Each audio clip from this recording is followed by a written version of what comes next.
create big stars, and then those stars have fan following, and these fans would ensure that every film that comes out of the star becomes a blockbuster. Right? Cinema is a function of fandom also. So that's how the majority of independent cinema in India has been operating. Right? Yes, sometimes I do get judgmental, as in case of Anwar, as you have seen. Sometimes I do get judgmental. Not gonna say the fact that yes, it was not a film which was given a lot of effort into, because the cinematography and everything, cinematography, lighting, background, everything, that was very good. I was just a bit disappointed with the theme, but okay, that's as we have touched. We are not the ones to comment on it, because again, it's art, and art is the perspective of the one who's making. We are no one know what's behind the perspective, and unless and until we know the story behind it, we are not. No, I also said something else which you missed out. I said it also represented the conservative mindset of Indian male. Chances that these are all chances that you come across, right? So obviously it's not an easy life to become a filmmaker. Filmmaking is extremely challenging until you kind of really make it big and become like an artist director. Most of your time you are struggling to make your both ends meet, because not every filmmaker makes a lot of money. Darshan Trivedi, a well-known filmmaker and a person with great knowledge. I got this opportunity to have an interaction with him, and trust me, it was really amazing. I want all of you to just listen to this podcast, because I personally learned a lot from this, and I am hoping that you do too, because a lot of effort is going in for bringing up these episodes for you. There are a lot more episodes to come, and I'm damn sure you will all be loving it. So stay tuned for that, and for now, enjoy this podcast. Cheers.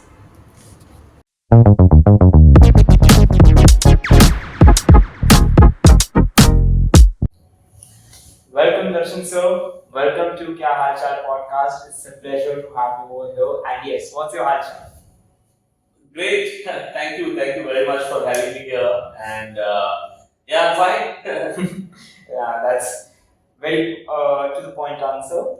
So, okay, sir. So, firstly, thank you so much for coming up over here. Pleasure. And it's a really great opportunity for all of us to learn about the Gujarati film industry and to learn about cinema and so many more things. Considering the fact that we ourselves are trying to, like, not exactly, but sort of, we are trying to get into the same field. So, it would be a really great pleasure for all of us to learn from such a learned person like you. So, yes, thank you so much, sir, for being over here. And yes, I'm definitely very sure that our listeners will also have a great pleasure listening to this one. So, are interested in cinema. So, yes, sir. So, the very first thing that I wanted to ask you on this podcast was that you are a film director, you are a film producer, you are also a professor at MICA, and you wear so many hats. Firstly, I am really impressed by the fact that so many tasks you are doing, and yet you are able to deliver such a great level of masterpiece in every single field. So, how do you do it? कैसे कर लेते हो? Thank you for the kind words. So see, one just wants to do too many things, because you've got one life, right? And you want to make the most out of it. So at one point in time, I realized that there are so many things that I can do, and I tried to put everything into buckets, right? So my teaching and my research is one bucket that I look at. My filmmaking is another bucket that I look at. I also have a content company where we produce films, we produce OTT shows. That's another bucket. And then I also do consulting. Now, if you look at it for me, everything is media and entertainment, right? So I'm just juggling between, at times I'm teaching, at times I'm doing research, at times I'm consulting, at times I'm making films. But it's all interconnected. When I make a good film, I bring that experience to my classroom, and when I have some interesting new research that I work on, I try and use that for my consulting. So it's all interconnected for me, and I try to do justice to my time. I don't waste time. I don't go to parties. I don't go to premieres. I don't just keep hanging around at places where I'm not required. So somehow I can achieve it. Wow, that's impressive. I guess this generation, especially our generation and young kids like me, they do need to learn this thing that you don't need to be present every day. It's sometimes. In fact, I kind of learned all these things from your generation. I keep contributing to various. Now I teach at MICA, so obviously I interact with a lot of young students, and I see how they juggle between so many things. They are so prolific in handling so many different things. So at times I learn from your generation. I'm trying to keep up with your age and energy. That's a great compliment for all the young listeners of ours. That's so good to do. And yes, I mean that's very fascinating. Like in today's day and age, people have a lot of FOMO. But I guess there is this new phenomenon that we should learn about, that is joy of missing out. So that's, I guess, something we can definitely look up to you for learning that, because our priorities are something that is really important, I feel. True. And also now, since we're talking about priorities, it brings me to my next question, that is about films. Now I think that every film has a story, and film is not just a simple film, it's not just a simple movie, it's a blend of different emotions. I feel film is the brand ambassador of emotions, if I have to say it. So, saying that, I want to know that, like, you got yourself in the film industry. There must be some film which have inspired you to get into the industry, or maybe some film which has contributed to your story of getting into filmmaking. So, I want to know about one such film which you think is the biggest contributing factor of you being in the Gujarati film industry and giving us so many masterpieces. So, when I was doing my master's, I've done my master's in development communications from Gujarati University, and we had this module on film appreciation. And I distinctly remember the first film I saw was Bicycle Thieves. Okay. Vittorio Sica's Bicycle Thieves, right? So that was a turning point of my life. I would say that's the time when I decided that I'll eventually end up making films. But mind you, I was also a child actor, right? So while acting, I always thought, on this floor, the person that everybody listens to is the director. And I was fortunate to have some amazing directors that I got a chance to work with. So obviously these two things actually made me decide that I want to make films, and rest is history. I obviously learned a lot of things, and I'm still a learner. I'm still every film I try to do something new, learn something new, and it's like it's a journey which you just embark on, and then you keep learning. So filmmaking is not something where I would say, oh, I'm arrived, I've arrived and I know everything. I'm still learning. I'm still a student of filmmaking, I would say. Wow, I guess that's attitude. That attitude, I guess, is very, very necessary in today's day and age. Also, now since you mentioned you are also a child actor, I want to ask this question to you: that as a child actor, you get to work with some really great artists in the industry. So how does their presence feel? Like let's say if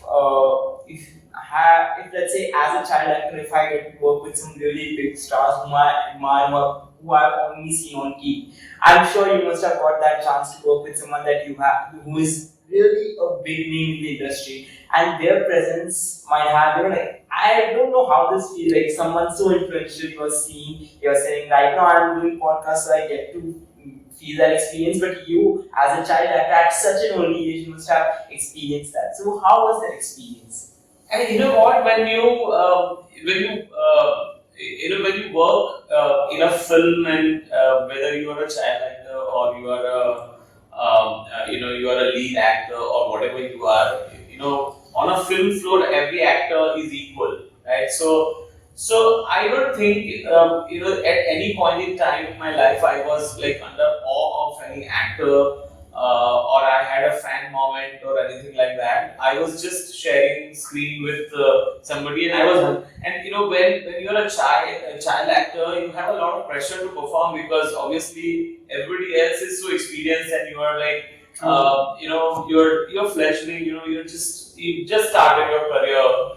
So you are focusing more on your lines and your role and your on your day as to how this scene is going to go. So all the other thoughts never came in my mind. I'll be very honest with you. That's really, I guess it's very new. This is a very new kind of approach I have heard too. So yes, wow. I guess that's one of the really fascinating things about podcasts that I like. That every time you get to learn something new. That in every episode I have said this. That every time I do a podcast, I get to learn something new. But I tell it when I'm at the very end stage of the podcast. Here in the beginning only, I'm starting to learn so many things, and at such a great. And if this is the starting point, then I'm gonna enjoy the whole podcast. I know that.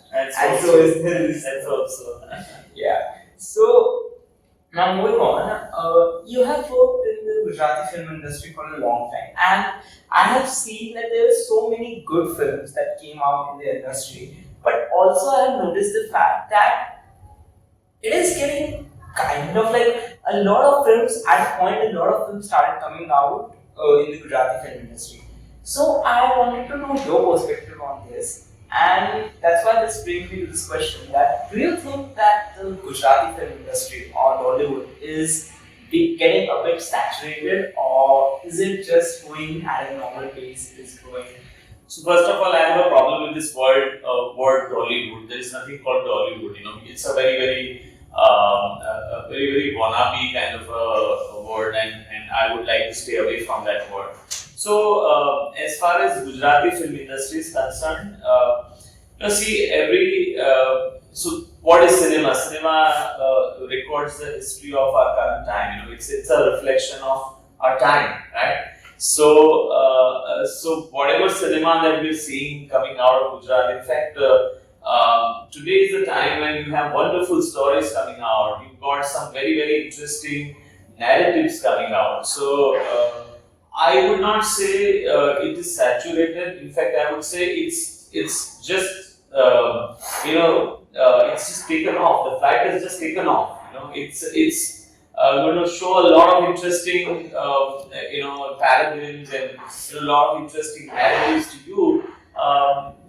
Look at the contribution that the Gujarati film industry is making at national awards or even international cinema. There are so many interesting filmmakers who've been contributing, to festivals across the globe. There are global audiences who are watching.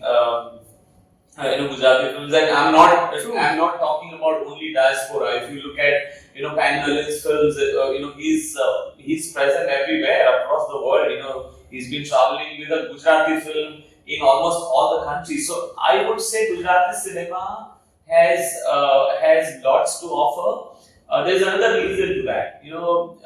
Like the Tamil-speaking people, Gujarati-speaking people have a huge diaspora audience also, which we forget about, right? And they are the ones who make your content so big. So and they are the ones who are, if you look at the diaspora market, they are the ones who are actually spending money. They're the ones who are making a lot of money, right? The hoteliers and the doctors and the IT consultants and all.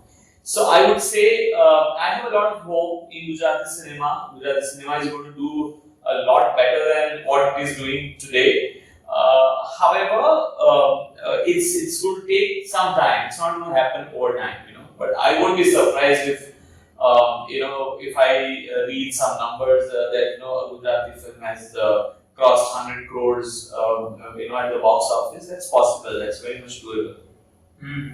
I mean, like when you were saying all this, I remember one such film which recently has got a lot of attention, and it was a Gujarati film. Like it was a Gujarati film, then turned into Bollywood film. I guess you two definitely would be knowing about it. It's Wash. Vash that has been turned to Shaitan now. And that film is like, I guess it was a very different kind of art, which was like, which really appealed to masses. I guess it would be, the perfect word for Vash would be cult classic. Somewhere it has like people, when I went to watch Shaitan, I had these two perspectives in my mind that okay, on one plate we are having Vash and on the other plate we are having Shaitan. And Vash was much better in terms of cinematography, in terms of storylines and everything. And it was a bit dark also, like in ending wise and everything. It was a bit it was not on a lighter note compared to Shaitan. But yes, I guess that really made me feel inspired about the fact that people, Bollywood especially, and people like make Bollywood names like Ajay Devgn are taking inspiration from Gujarati cinema. They are making stories being inspired from Gujarati cinema, and I was very proud of the fact that wow, that this the Gujarat story is being highlighted on such a big level. I really enjoyed it. And now, when we talk about this, we also come on the fact that they have really good direction. The directors are really good. Now, as a director yourself, if you see a movie, then how can you say and differentiate the fact that okay, you have seen the movie and now you can say that yes, it's a film which is well directed. Like, what are the factors which make a film a well directed film in your opinion? I think it's this question is little I would answer this question a little differently. Okay. You see, there is nothing like a well directed film or an ill directed film. Every director tries to put his 100%, or her 100% when one is making a film. True. There are films which are good films and there are films which are bad films. I would say if I find a narrative that is relatable to me, something that appeals to me, and as a viewer there is some kind of catharsis that happens, while watching the film, then that's a kind of film that I would want to call a good film. I mean, it boils down to that, and the reason behind that is, almost every filmmaker today is a trained filmmaker, right? So they just don't wake up and decide, okay, I'm going to make a film. They do a lot of homework. I would have seen almost every director's work, most of them, barring a few, and I would not want to name those, but most of them, right? They have a lot of hard work coming in. They have a lot of dedication, a lot of passion, and they are prepared for their craft. They know what they're doing, right? So I would say well directed film, not well directed film.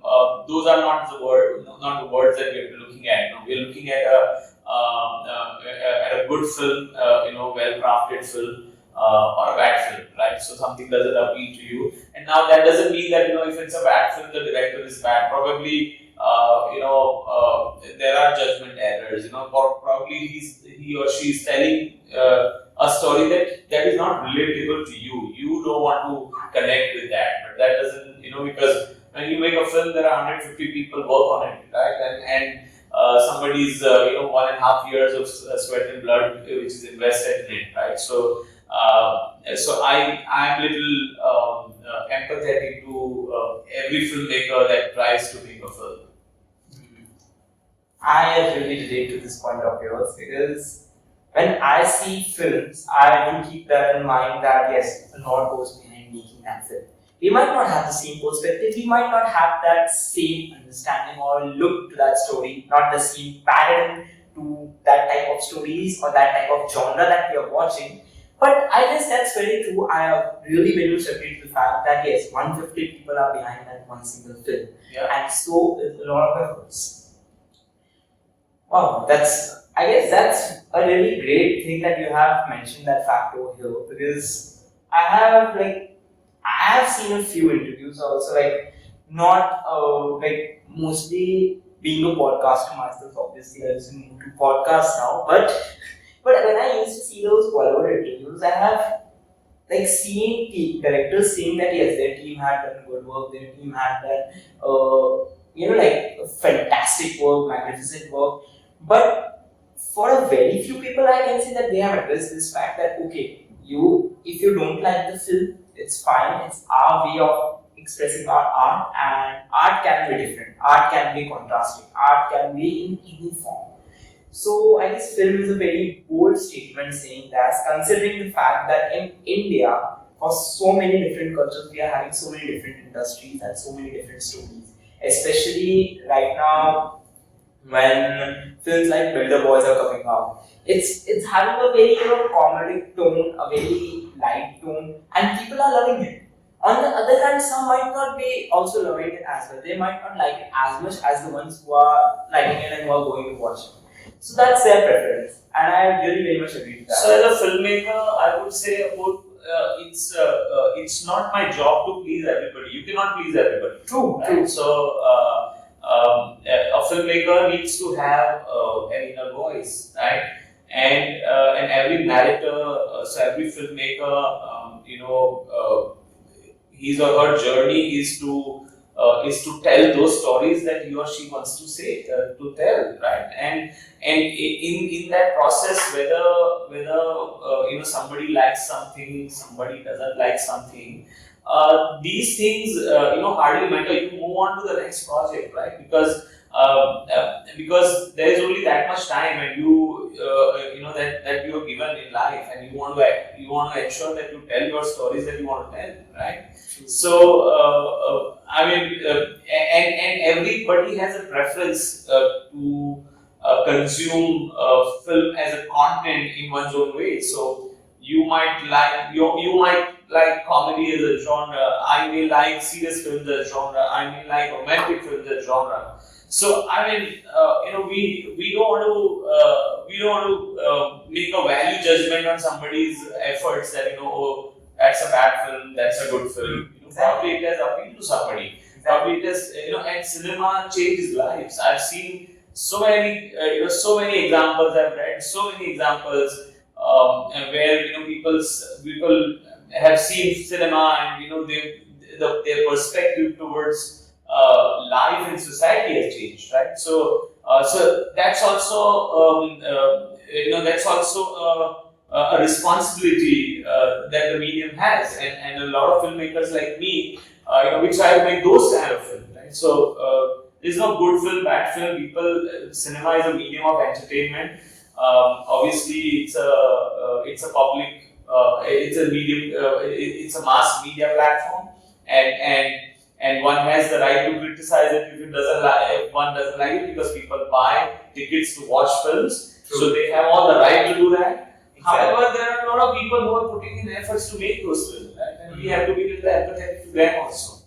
See, India, there are few states which have a culture of cinema, right? So if you go down south, in Kerala, school children are shown international classic cinema, so that's the way how they've been brought up, right? So they are very empathetic to every film that they watch, right? You look at the Malayali viewers; they are very, very different kind of viewers, and that reflects on the kind of content that they do in Malayali cinema, right? That reflects on all you imagine as life, right? So you know why it's coming, from the heartland, So this is how cinema evolves, right? This is how the culture evolves. It reflects your culture.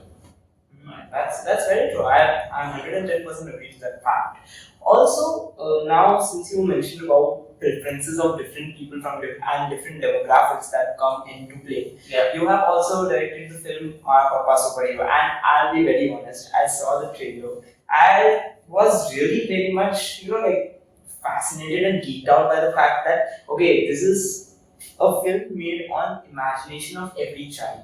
That they always have this belief in their in the young youth that yes, my dad is a superhero. And when that bubble bursts, when they face the reality, that is something that is not talked about, but it is something tough to do. Yeah. And making a film on that topic is something that touches. It's a very kind of emotional thing for me as well, and I'm sure for all the people who have watched that film. it is for them also. It would be something really emotional. Those who haven't, please, I suggest go watch it. It is amazing. It is really amazing. And yes, so talking about this now, you have selected one particular story, but definitely either the movie that you have selected, the story that you have selected, either it's something that you want to make yourself, that okay, I'll make it no matter what, whatever the trend is, whatever the thing is, either I'll define it, I'll choose that story, or I think I'm like, tell me if I'm wrong, but I think that directors and story writers also do the research of their audience, and according to that they frame this story or they do alterations in the story. So are there these two aspects in making film considered, or is it a No, it's not that simple. So see, a lot of independent cinema, people don't do a lot of research. Okay. Because independent cinema is a very, very personalized approach to cinema, right? However, if you're going through the studio route, there's a lot of data available, and one kind of looks at that data, it makes a film, and that's how a film is commissioned in a studio model. However, me being a researcher myself, I also deal with a lot of data because that's what I do for my living, right? So I teach, I do research, and obviously one has a lot of numbers that one looks at, and somewhere this entire area of childlike imaginations and cinema of children is something where India is a little low on, and that's why I decided to make, in fact, not one, two films I made. My debut film Mrugtrushna is also about children, right? So and it was also for if you ask me why did I make those two films, it was also my way of paying back. I started off as a child actor, right? So I wanted to pay back that this is where I started from, and let me make and it's very difficult to make children's film. And in India, in India we don't have a lot of appreciation for children's cinema. But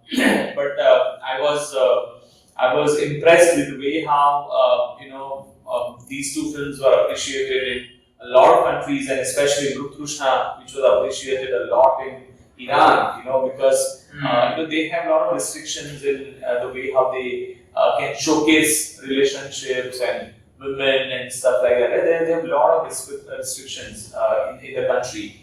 So they don't make certain kinds of films. Like they cannot make bold films. And I want to also mention the fact it went to film festival at Iran. Yeah, and it won an award also to Mrugtrushna. So I was really touched with the kind of feedback that I received from the festival, and some of the stalwarts were there and watched the film. I couldn't go because of the COVID time. But in that country, when we're talking about Iran, the reason why a lot of children, some of the great children films have come out of Iran is because they cannot do any other film, right? So they have to make clean films. So they started making children's film, and the filmmakers have really contributed a lot to the category. So I feel children's cinema is something that that I was obliged from within to make, and I completed that obligation to myself.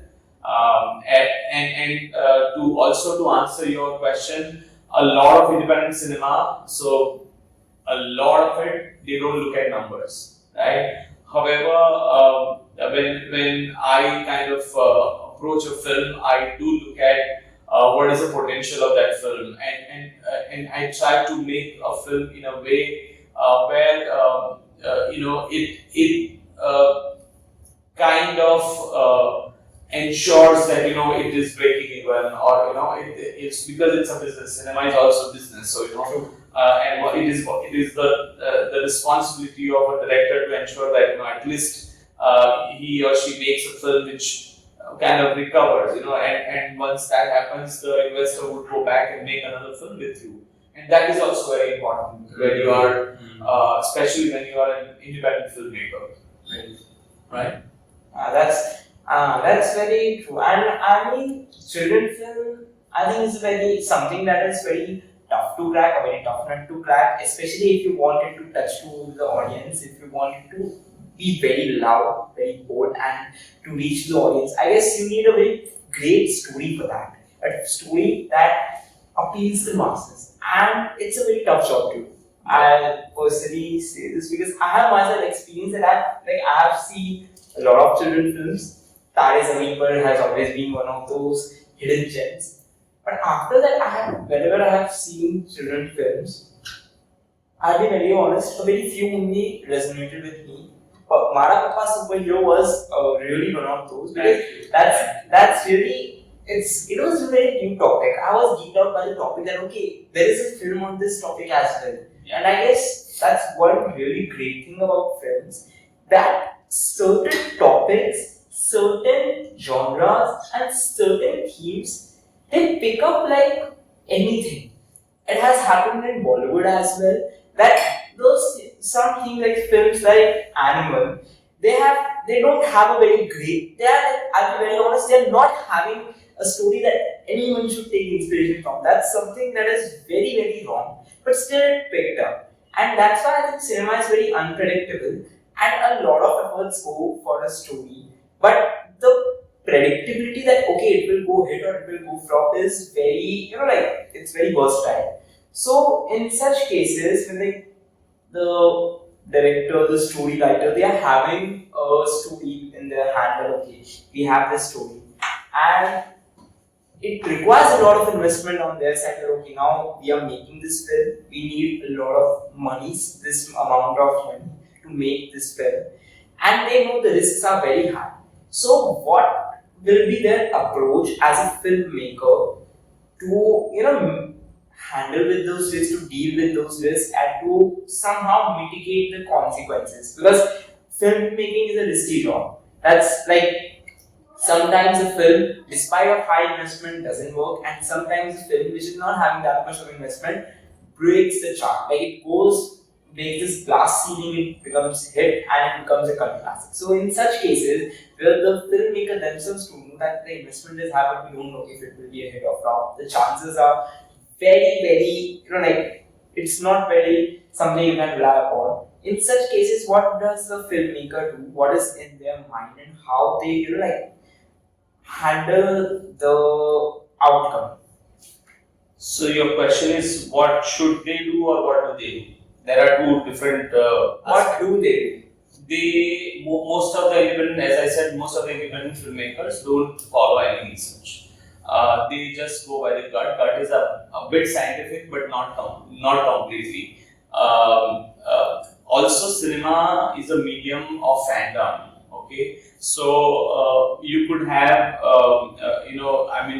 unknowingly you could create a blockbuster and you could create big stars, and then those stars have fan following, and these fans would, ensure that every film that comes out of the star becomes a blockbuster, right? Cinema is a function of fandom also. So that's how majority of independent cinema in India has been operating like.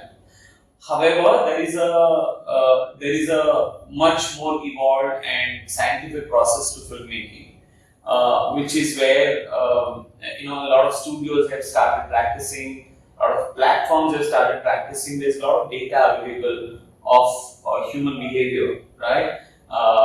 It's available to platforms where people are consuming certain kind of content.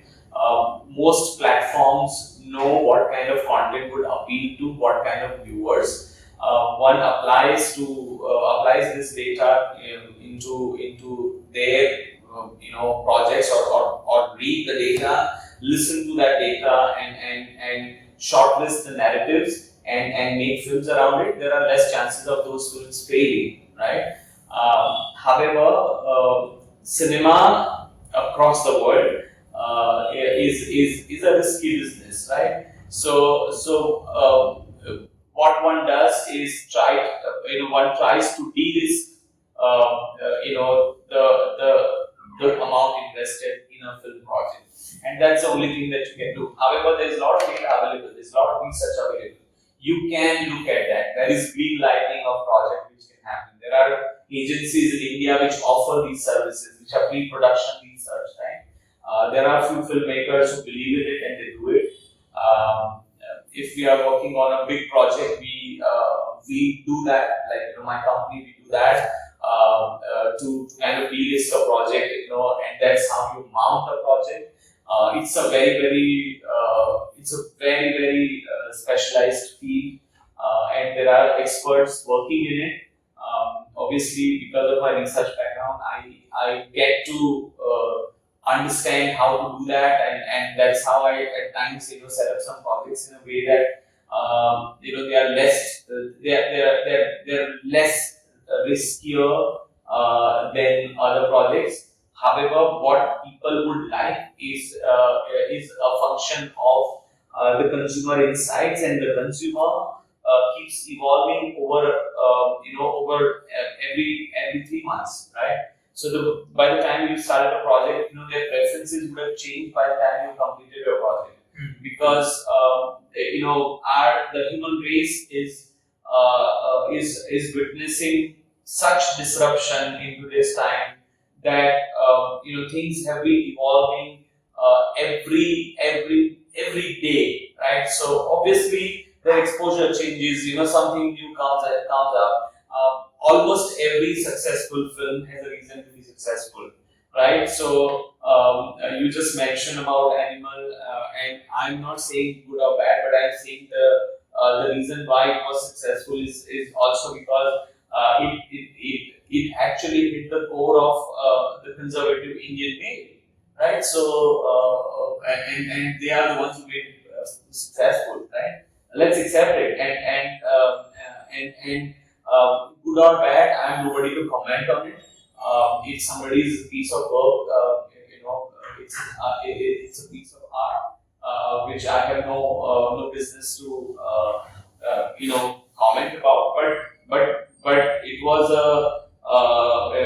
a conscious effort to make something like that, and that's how it became what it became. So every successful film has a reason to be successful. Okay, and one needs to read that data, read between the lines to make a successful project. Right now,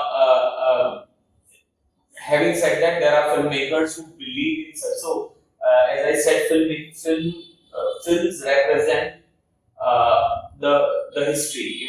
We are creating history. Every filmmaker is contributing to the history of its current time. So there are filmmakers who also choose to make certain films for a reason, right? And they would only tell you the reason, at the end of their career. Otherwise, nobody would commission their films, right?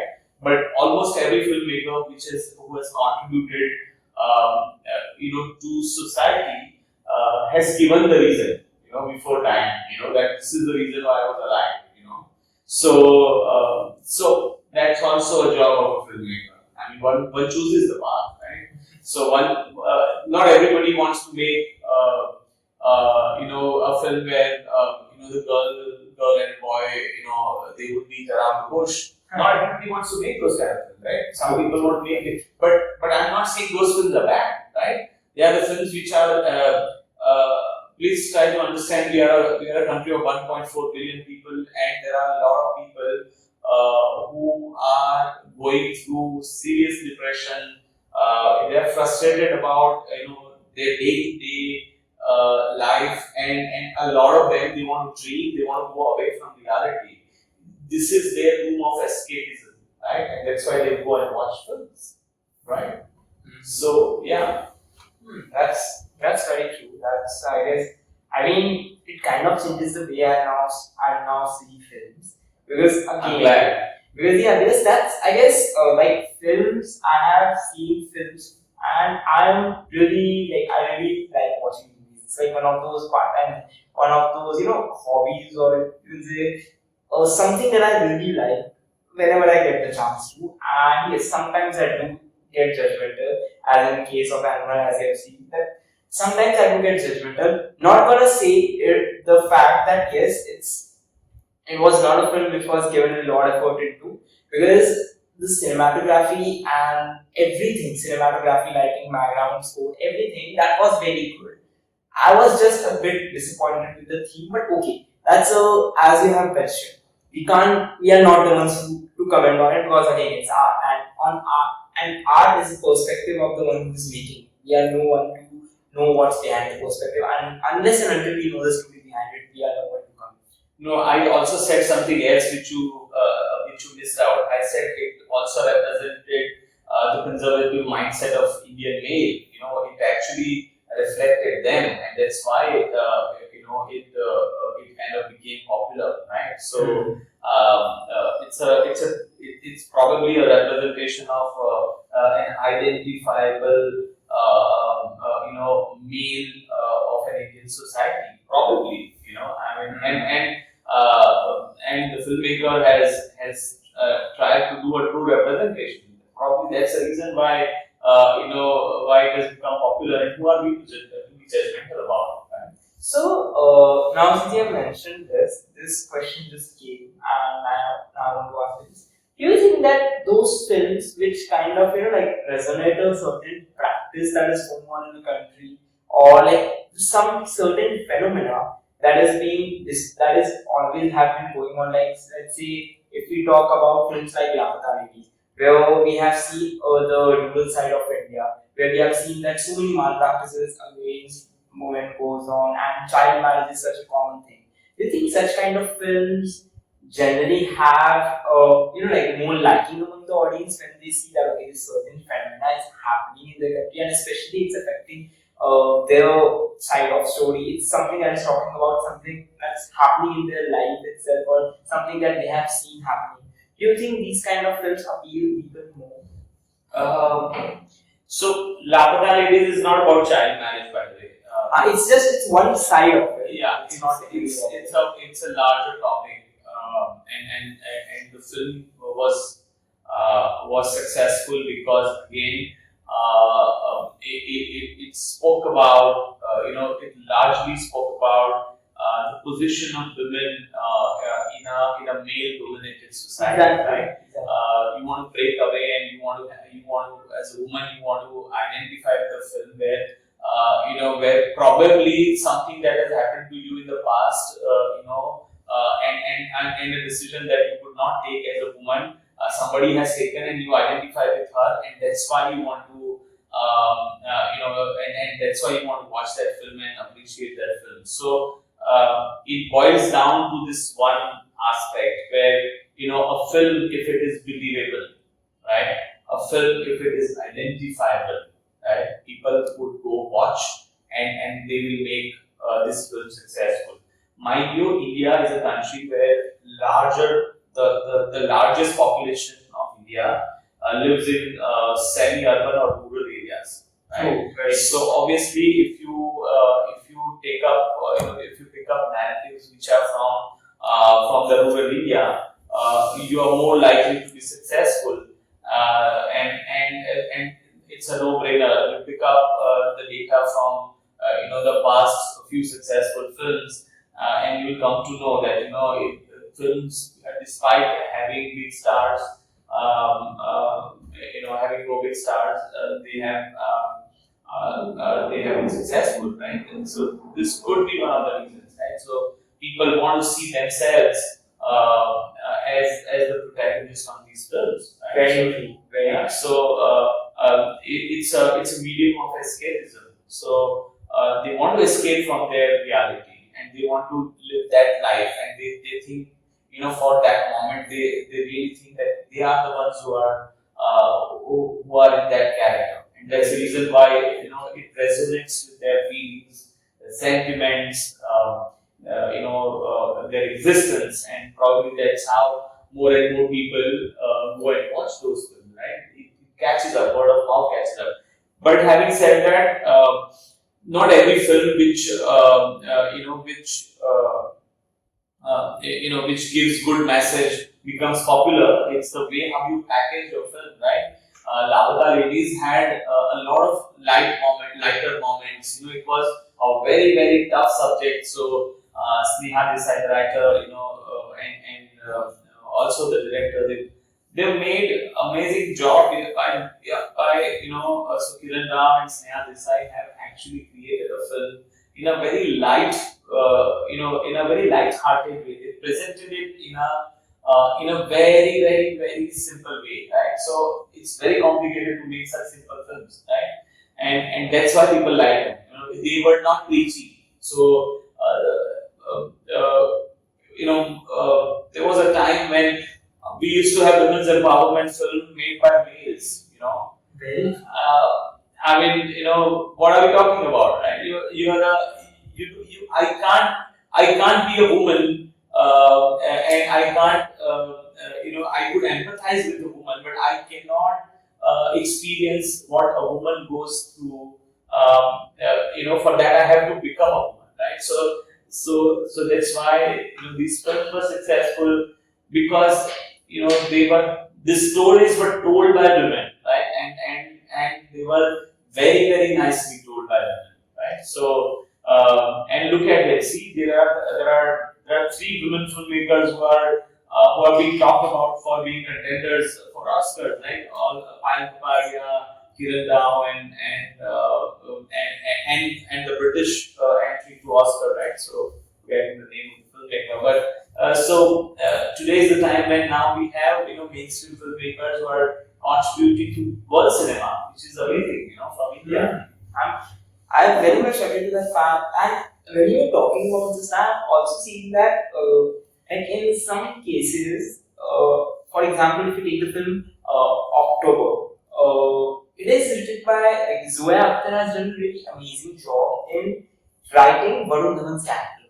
She has written the male character and has been written so well that all the women resonated with that film and they were more appreciated towards the film, considering the fact that it's a woman's perspective of looking at me that how an ideal person, an ideal boy, an ideal male is. And that was when I saw that movie, I was like, that's a very new take, a new story, and that's such a sweet, light-hearted story. And so was Zindagi. Zindagi Naam Leki Dobara is it's my all-time favorite. Whenever I have the mood with anyone if I'm sick, it would be the first movie that I have watched. It's like my all-time favorite movie. And I guess I very much agree to this fact that women filmmakers are really outshining so many filmmakers, male filmmakers right now in the industry. Now we have largely talked about the film industry, and to be very honest, I'm enjoying this part and I want to talk more about it. But one thing that we do on our podcast is that we call our guests and we try to understand their profession as much as possible, their industry, their profession, and how things work, and so on and so forth. And as much as I want to carry on this topic, I also want my listeners and aspiring filmmakers to know how is it to be a filmmaker. So moving on through that fact and taking that into consideration. Now we are on to the next chapter of this podcast, that is to understand the workflow of filmmaking, of direction. And the very first question of this chapter to you is that what is the process of filmmaking? Like from direction, from screenwriting to the final distribution part. How is the process and how things work throughout and what is the process if you can explain? That takes a lot of time. It will take a lot of time to kind of explain, but in nutshell,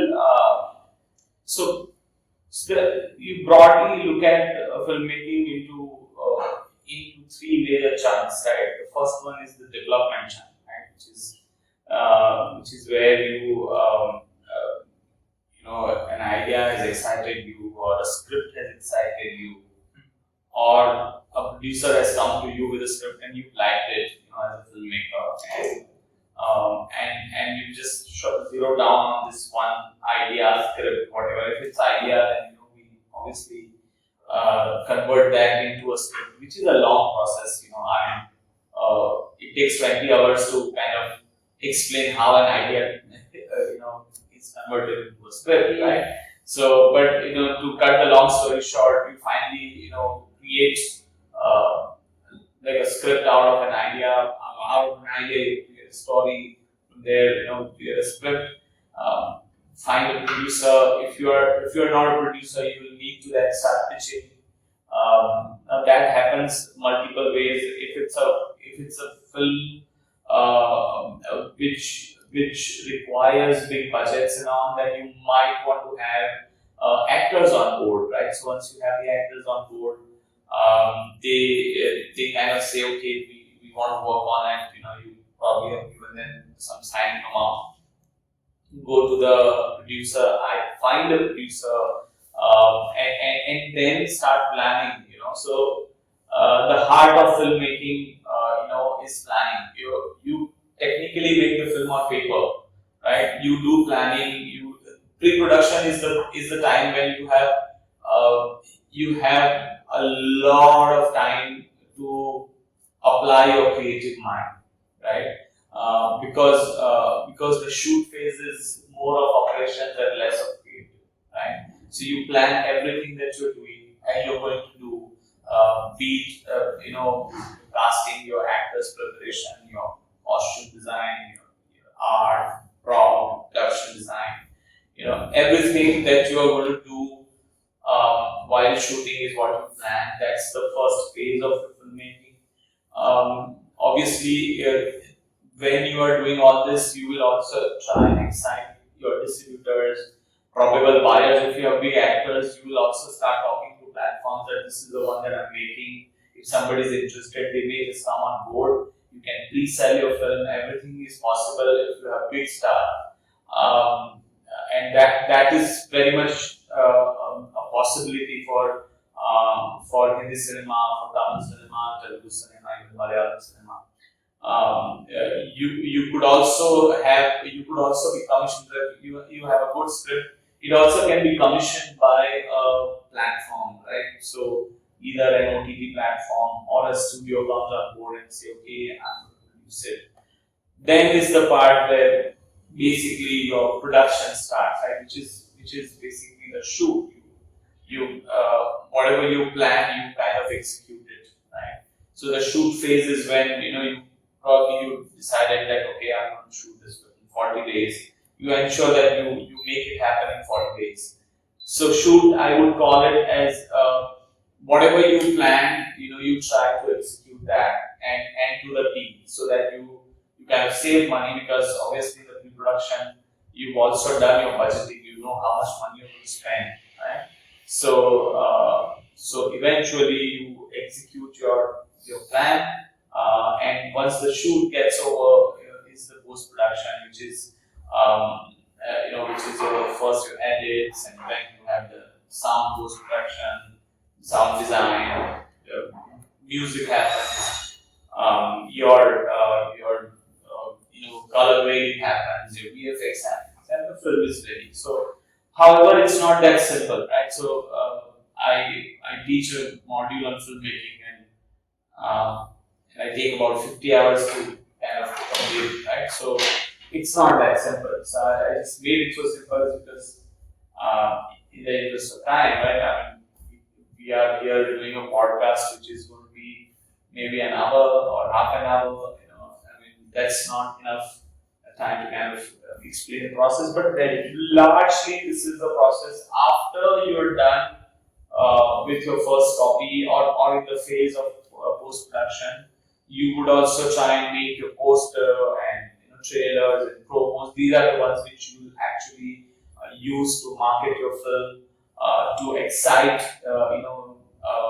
platforms, OTT platforms, satellite television channel. If you've done some amazing music, you can start selling the music, right? So all that happens in that phase, in the post phase, and then the and then the publicity, and so basically the print and advertising. So basically your marketing and distribution happens. Yeah. So that's the entire process of filmmaking. One thing I loved about this is that, as you mentioned, this podcast is going to be 1 hour, and in a nutshell, you have to explain the process of filmmaking. Now, you have done it really, really efficiently, I feel, and This shows that how much you love this whole profession. Yeah, I mean, you are a filmmaker because you're passionate about it, right? Otherwise, I could just open a shop and sell burgers. Not that selling burgers is wrong, but I mean, I could do that also. I'm passionate about making films. That's why I'm making films, right? Not that any other profession is bad or wrong. I just love making films, and probably that comes naturally to me. That's why one is very passionate about it. That's I guess that's one really important aspect, particularly in this industry, that how much connected you are to films, how much passionate you are about it. I feel that it's very important, especially in filmmaking. Now, when we talk about filmmaking, one question that always comes in my mind, and I really wanted to ask this question to you, is that when you like, I have heard this that this you don't choose stories for films, the story chooses you. Kind of like it's one of those like philosophical beliefs, and even the director of Tumbar said that एक कहानी आपको नहीं चलती, आप एक कहानी को नहीं चलती हो, एक कहानी आपको चलती है. So with that being said, what do you think is like if you are having a story, what do you think is some of the requirements for a filmmaker, for a director, for a story writer to totally commit to the story and make it one really good piece of work? Like what should they have in their mind when they are making a certain story and bringing it on screen? And what should they keep in mind that okay, this will happen with me, I have to be careful with this, I have to keep in mind that I'll face these problems. And like what kind of mindset should they have when they are making a film? So the only mindset that you have is being fearless and passionate. So that explains it all, right? So it's a craft, right? The moment you get into filmmaking is a craft. The moment you get into the mathematics of the craft and the outcome of the craft is when you end up making a bad film, right? So what I practice is when I'm when an idea moves me or a story moves me, I just give my 100% to that idea, right? And arrive at a logical conclusion to that idea, right? And that's the entire process of storytelling, the entire process of writing script, right? So I mean, I at times I also don't follow certain norms. In fact, I break a lot of rules while making films, and that is also a requirement of certain subjects, right? So I would say just be fearless, right? I mean, a writer's job or a director's job is to tell a story. So be fearless and tell what you want to tell, right? Rest all is something that you can acquire, which is the skill. Skill is something that can be acquired in 6 months to 1 year, right? The bigger challenge is to finally, decide to make a film, right? And don't worry about being judged, right? People worry about being judged. I don't care about being judged. If somebody says I didn't like your film, I say that I just in my mind say that could be your opinion. I wanted to tell this story. I've told this story, and I have moved on to another one. I don't feel attached to any of my films. Otherwise, I would have been on my first film only by now. So I started my filmmaking career very late. I was 41 when I made my first film. So I think that a filmmaker, his or her primary job is to and be a writer or a director or whoever is to be fearless and tell the story that one wants to tell.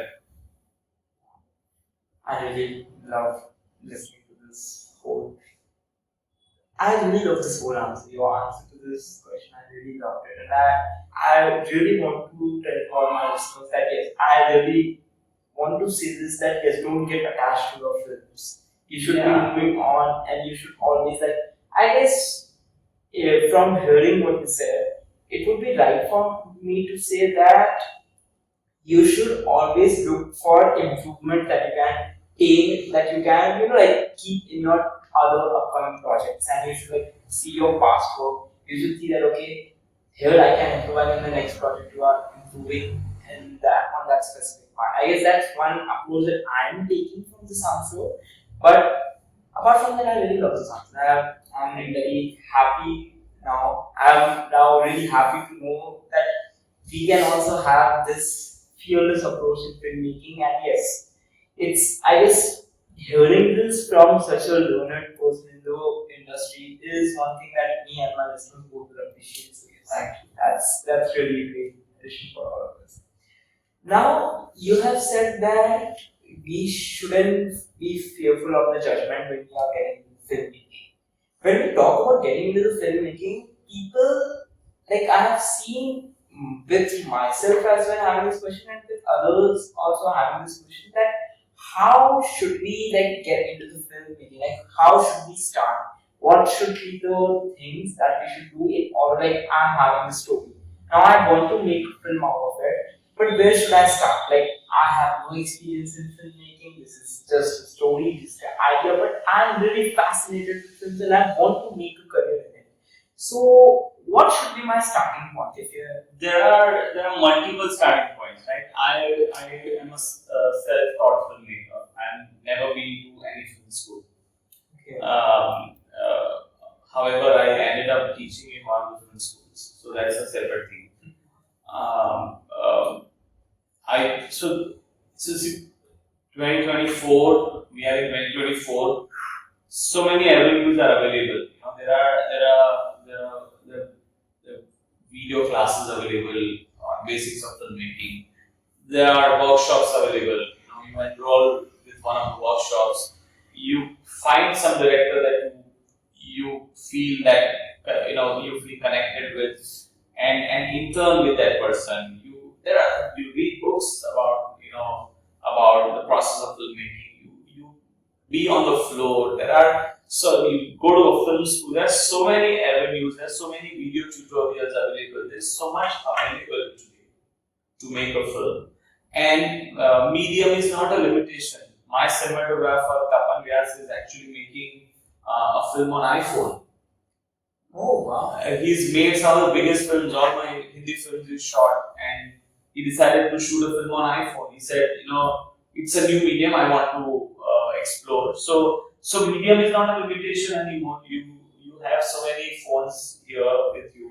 You can just make a film. Medium is not a limitation. It was never a limitation, right? So people have made films on 5D, Canon 5D cameras. There are films available like feature length films which have been released.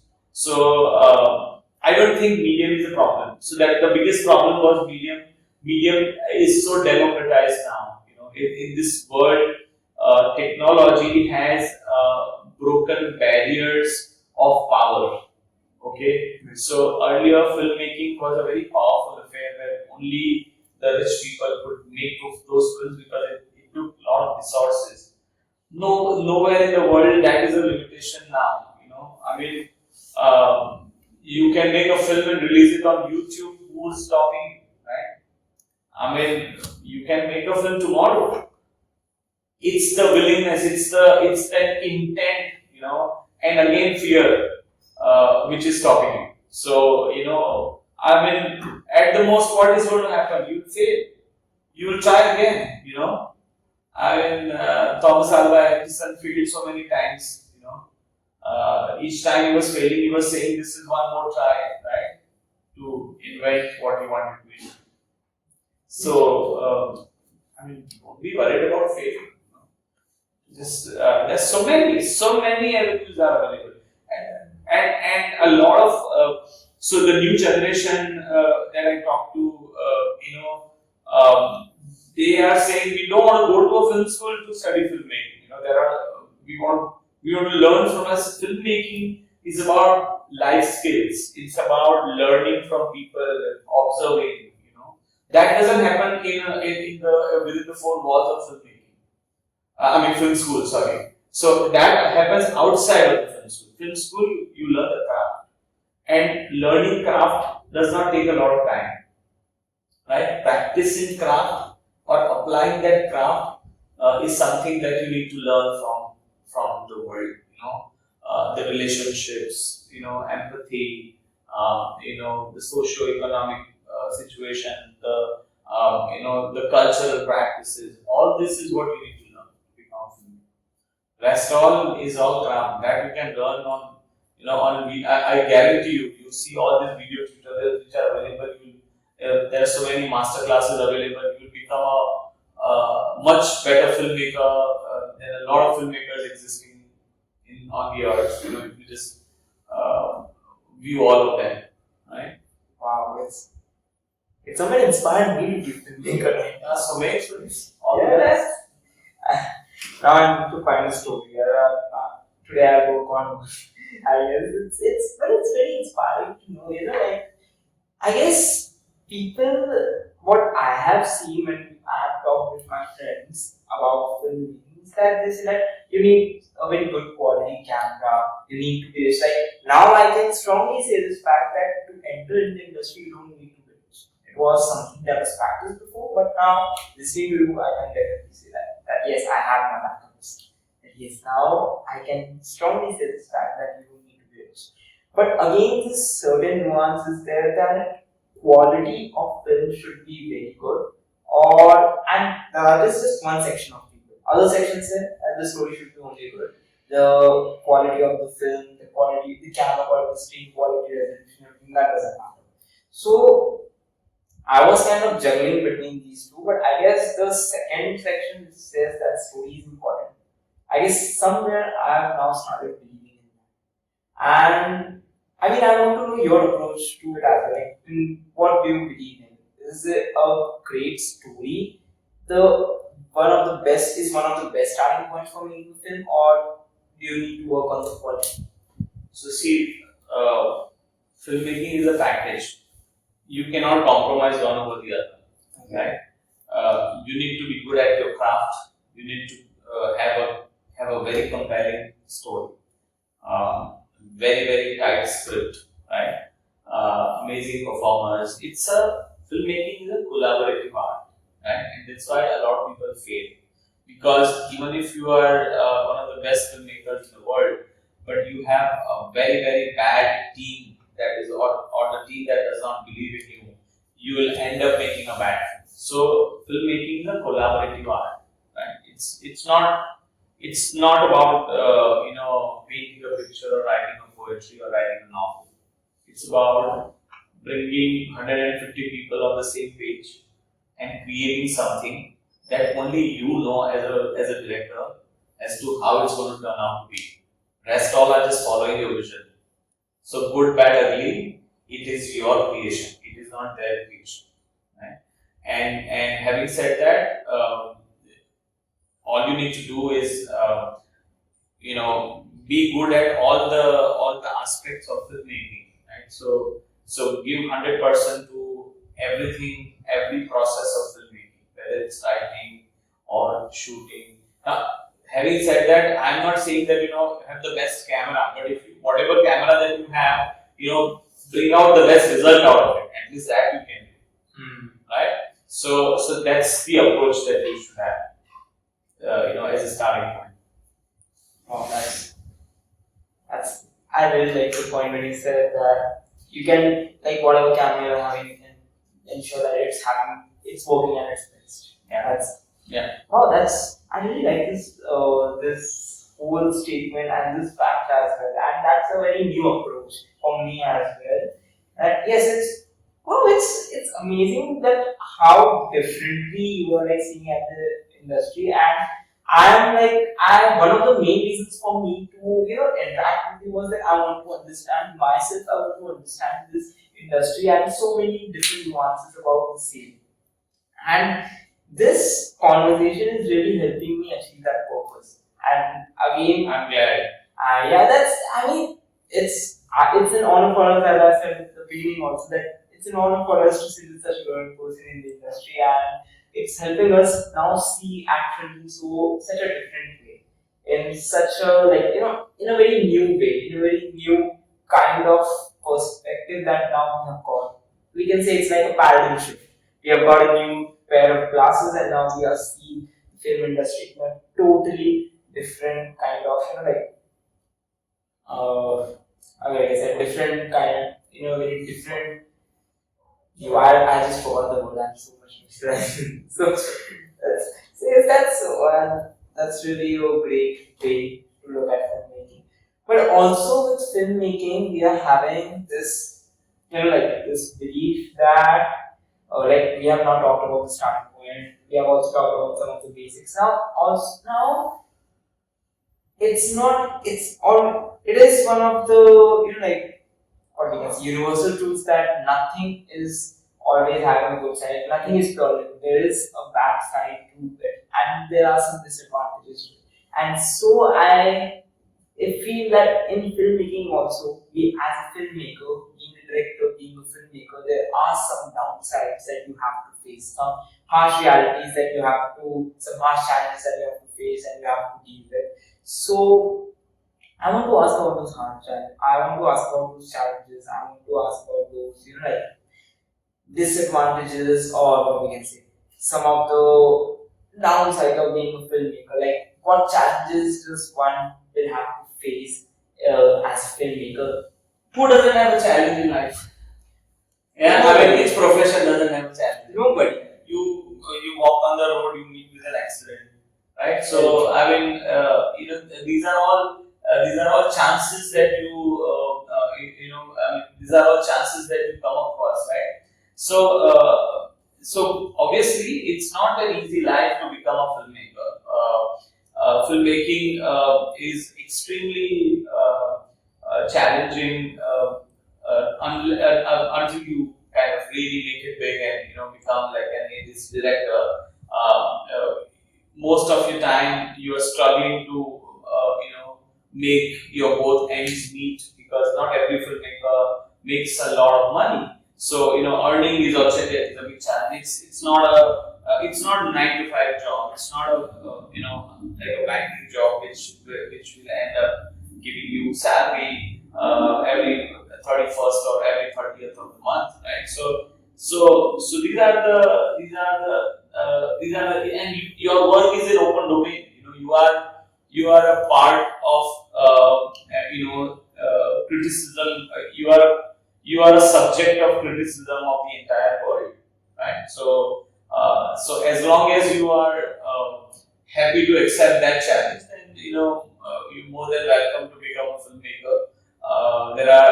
India needs a lot of filmmakers, young filmmakers, right? So and people are trying to make good films. So I don't see any downside other than that, right? So one, you are in the public domain. People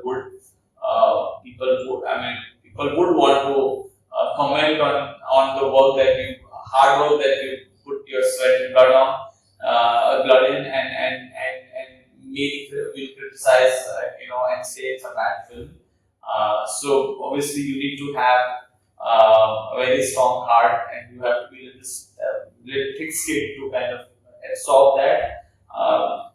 Other than that, the profession itself is not very stable, right? You have a film today, you might have to wait for 2 years to get another film. So how would you support yourself, right? So how would you have a career from that?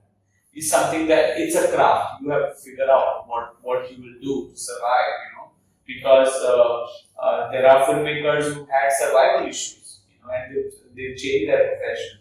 So that is the only downside of filmmaking. It's the only downside. I don't see any other challenge as a challenge. I very much agree to this fact that, as I said, there is not even a single profession, there isn't any profession where there is any downside. Yeah. Everything has its advantage. There are two sides of the coin. There is always. And yes, there is this is, I guess, again, as I said, today I'm discovering new ways to look at the film industry. This is one of the sides that I was not very much aware about, because definitely one thing we know that you won't, in filmmaking, you won't be getting money at a very early stage. But also when you are at an established position, I guess these are some of the disadvantages that you have to face in an actor being at such a great level is what I learned today and through this question of mine and through your answer. So that's one thing that I really like about this whole conversation. That somewhere I'm kind of learning so much more about this film industry, and it's getting exciting with every single question. So moving on, now we are almost at the end of this podcast, and a few more questions before we wrap up. The very first one is that who is Darshan Trivedi before being a filmmaker? Who is the real Darshan Trivedi? And what made him the Darshan Trivedi who is sitting here and who is the one who is known for his works?